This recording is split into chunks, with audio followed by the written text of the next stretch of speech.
Howdy y'all, welcome back to Luke's Homebrew. Today we are going to go over the Unearthed Arcana magic tattoos that have come out.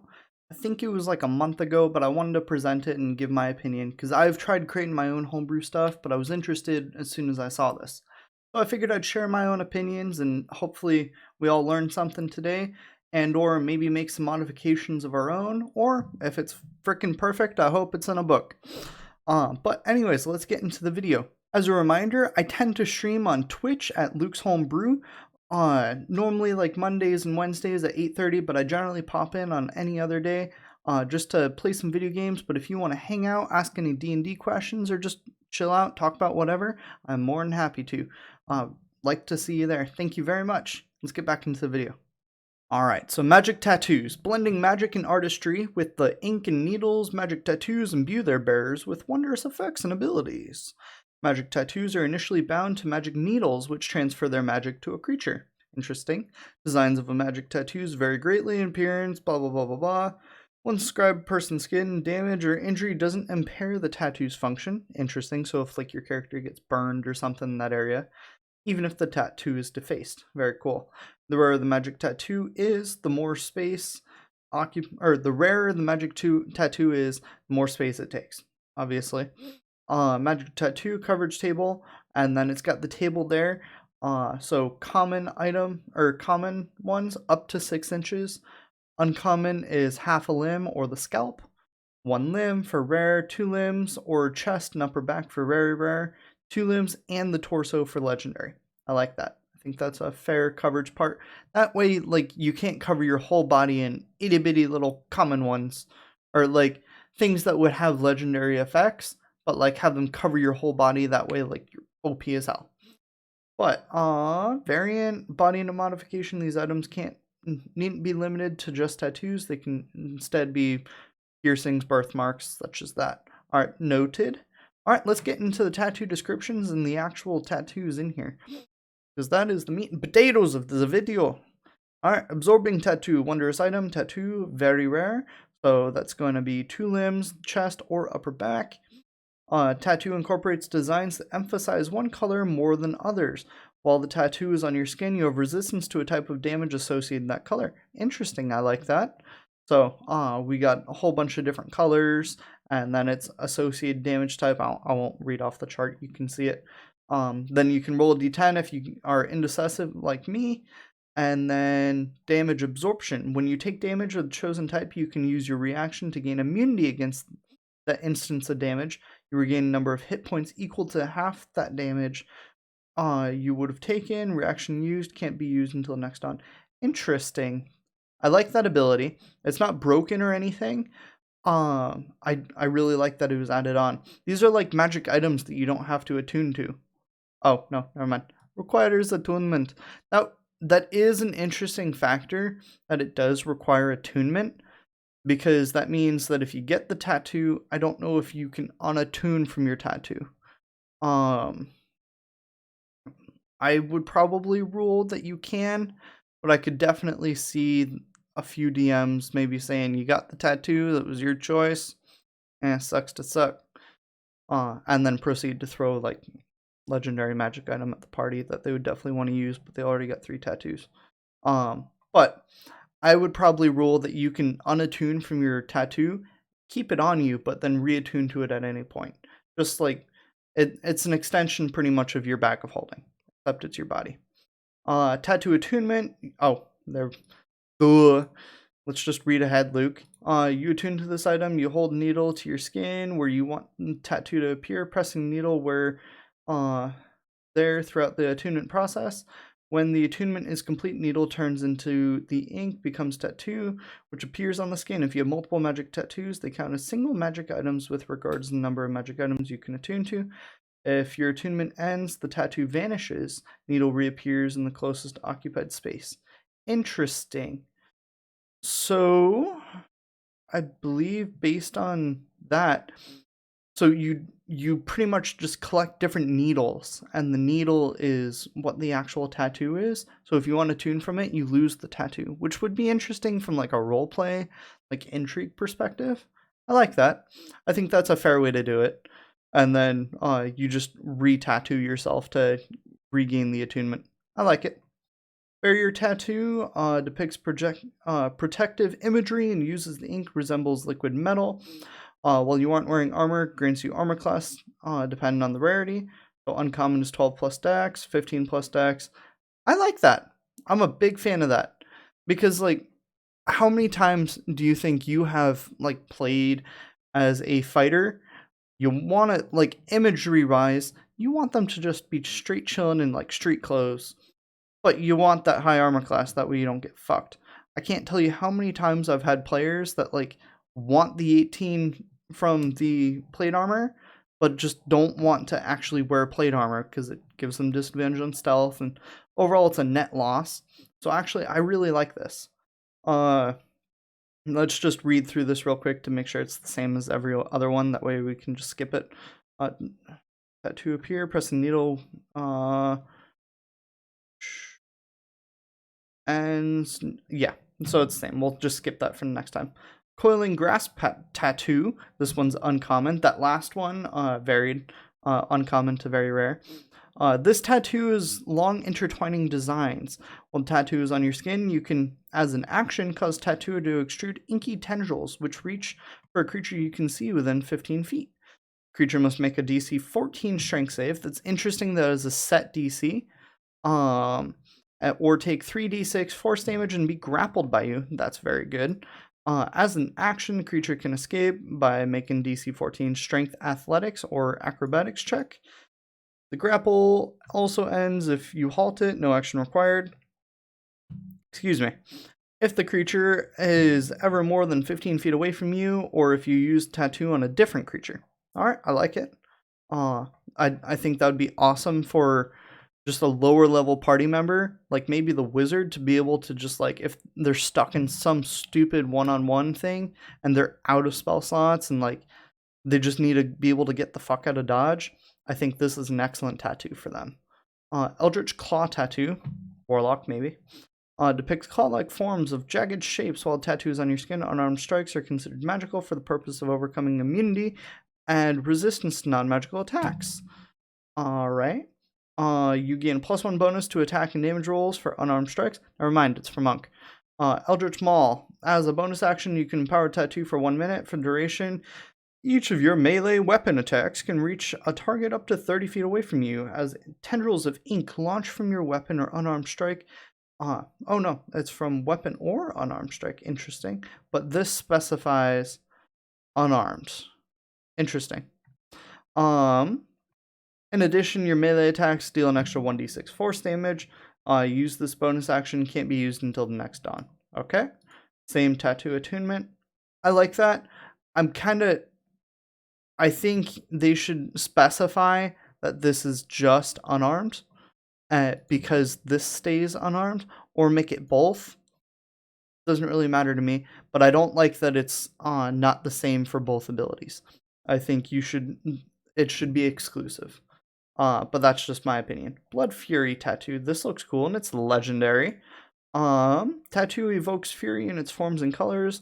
Tattoos on your skin, you gain the following benefits. You crit on a 19 or 20. Fucking awesome. Literally double your chances of a crit. It's like it's really good. That's why fighters are so good. Champion fighters, that is. When you score a critical hit against a creature, target takes an extra 46 necrotic damage, and you gain a number of temporary hit points equal to the necrotic damage dealt. Okay there, wizards. Okay, like, it's legendary, so like it's not broken. But okay, so let me put this into perspective. Get a critical hit, you deal an extra 4d6. Well, it's a critical, so it's mathematically 8d6. Whether you roll the 8d6 or just 4d6 doubled, that's up to you. But then you gain that much. So essentially, breaking it down, you're pretty much dealing 8d6 of extra necrotic damage, and you're regaining 4d6 HP on a crit. But your crit was just doubled, or your chances of crits are just doubled. Already the first two abilities, I'm 100% down and I want one. Only these were in real life. When a creature you can see deals damage to you, you can use your reaction to make a melee attack against that creature with advantage on your Ooh, with advantage on your attack roll. I really like that. Obviously it costs your reaction, so this is much better for a fighter barbarian. But like, ooh, that's good. That's very good. All right. Rule tip: temporary hit points don't stack. We all know that rule, hopefully. Illuminator's tattoo. It is common. Interesting. This tattoo contains beautiful calligraphy, images, and writing implements, and the like. While this tattoo is on your skin, you can write with your fingertip as if it was an ink or pen, never runs out of ink. I like that. Very good for a wizard. As an action, you can touch a piece of writing up to 1 page in length and speak creature's name. The writing becomes invisible to everyone other than you and the named creature for the next 24 hours. I really like that. That's really good for intrigue-based campaigns. Either of you can dismiss the invisibility by touching the script. No action required. Once used, can't use until next on. That's going to be a common theme. Yeah, I like that. That's perfect for a intrigue-based campaign, so I'm very fond of that ability, and it's common. So it's going to take less than 6 inches of space, so I could get like that good tattoo on my hand and then just finger prod my paper. But let's move on to our Lifewell tattoo. That looks pretty cool. Probably good for our healers or just anyone. Yeah, Death Ward. Symbols of life and rebirth. When you would be reduced to 0 hit points, you would drop to 1 hit point instead. Can't use until next on. That is a fantastic ability. Honestly, I'm surprised it's that rare because it probably definitely could be very rare, and I don't think anyone would argue. Tattoo attunement. Yeah, same thing. Cool. All right, Ghost Step tattoo. I think on rare. How much space does that take? Let's look at the chart real quick. 1 limb. One limb. To just like not die. That's like a barbarian's, I think, 10th level ability that you can just, oh yeah, I got one of those too. Honestly, that's good on any party member. Definitely probably best for the wizard. Probably the cleric would be really good getting this because they typically cast their own death ward on everyone. So generally they're the ones not being covered by death ward. So at least in my experience. So yeah, just an all-around fantastic tattoo. Ghost Step tattoo. I really like this one. My girlfriend might want it too. Rare. Requires attunement. Tattoo shifts and wavers on the skin. Parts of it appearing blurred. Tattoo is 3 charges, and it regains all expended charges daily at dawn. Okay.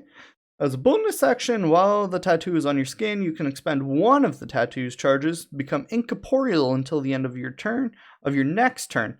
The duration, you gain the following benefits: resistance to non-magical attacks, all the basic damage, bludgeoning, piercing, slashing.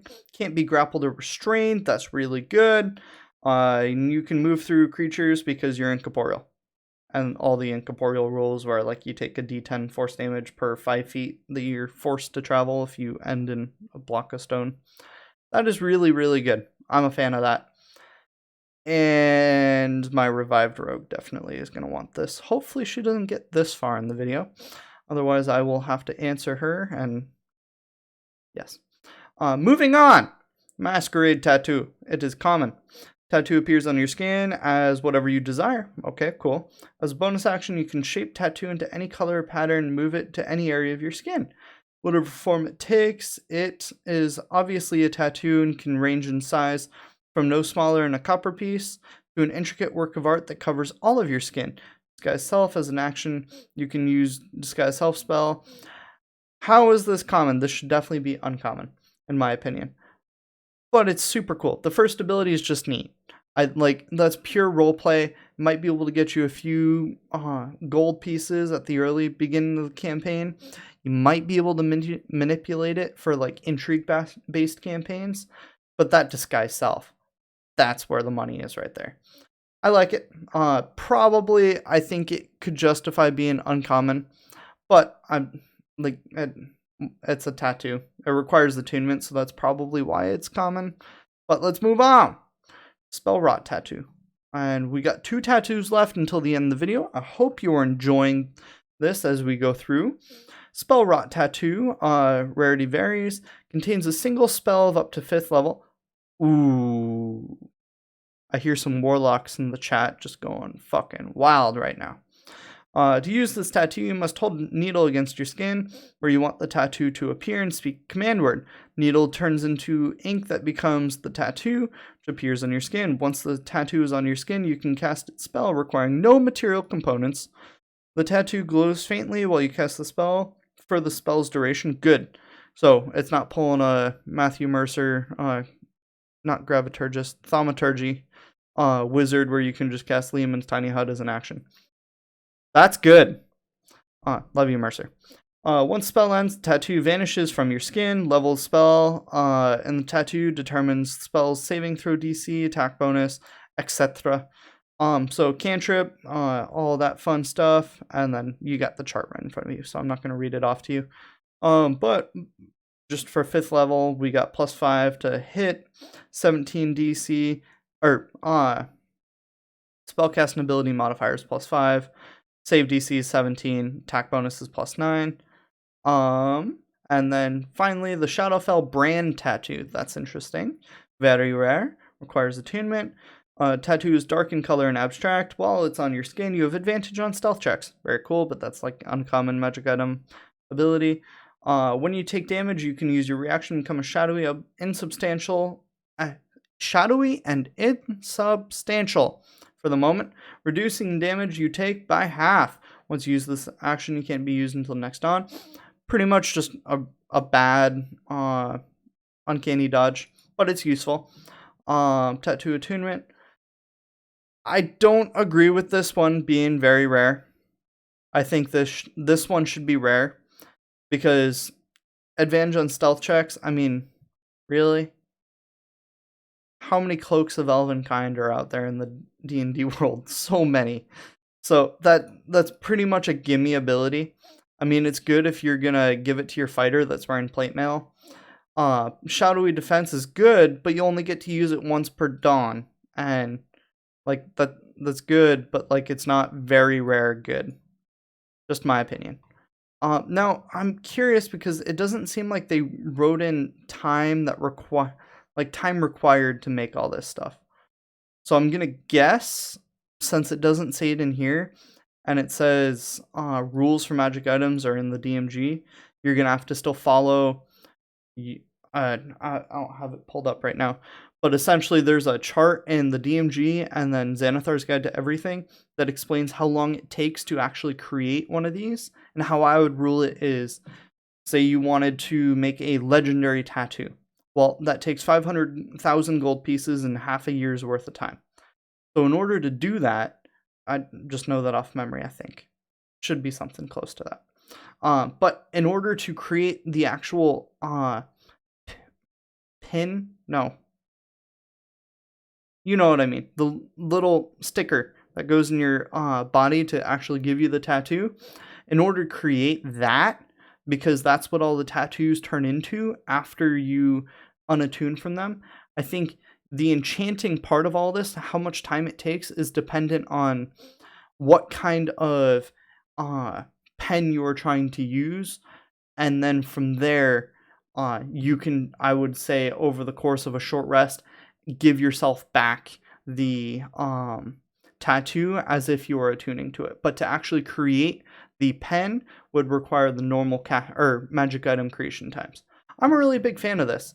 I definitely see the spell rot tattoo. It's a little janky. I know there's a lot of people that can find very creative uses for this, like rings of spell storing and such. I don't think it's game breaking, but I love this Unearthed Arcana. There's a few things I think I would change, especially with the rarities of everything. But that's just me. That's how I would rule it. If you did enjoy the video, please hit a like and subscribe. If you did enjoy, there's going to be more of this stuff coming out. Just as a reminder, I do stream on Twitch, generally on Mondays and Wednesdays. I try and definitely hit those days. But pretty much any other day, I might pop on for a couple hours and play some video games. Come hang out, ask D&D questions.